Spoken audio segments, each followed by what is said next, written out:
उहाँ आफै आफै गाडी चलाउँदै अगाडि बढिराख्नु भएको छ। हामी दुर्गा प्रसादसँगै अगाडि बढिरहेका छौँ। यहाँ निकै ठुलो मात्रामा युवाहरूको उपस्थिति देख्न सकिन्छ।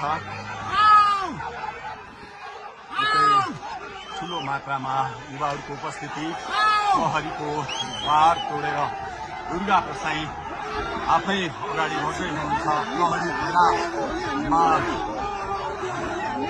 प्रहरीलाई गाडीले पेलेर दुर्गा प्रसाई अगाडि बढ्दै हुनुहुन्छ।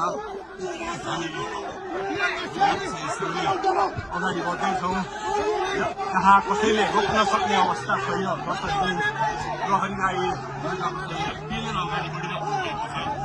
प्रहरी गाडीको चाबी खोज्न लागि परेको छ र दुर्गा प्रसाईले प्रहरीको एक लेयर तोडिसक्नु भएको छ र अब अगाडि सशस्त्र प्रहरीको टोली रहेको छ।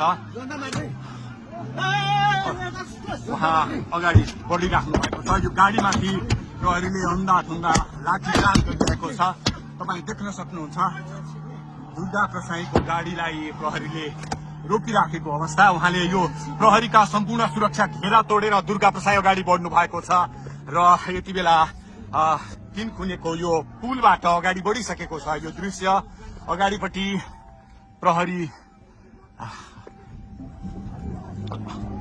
प्रहरीका यी घेरा तोडेर दुर्गा प्रसाई अगाडि बढिराख्नु भएको छ। हामी दृश्य देख्न सक्छौँ।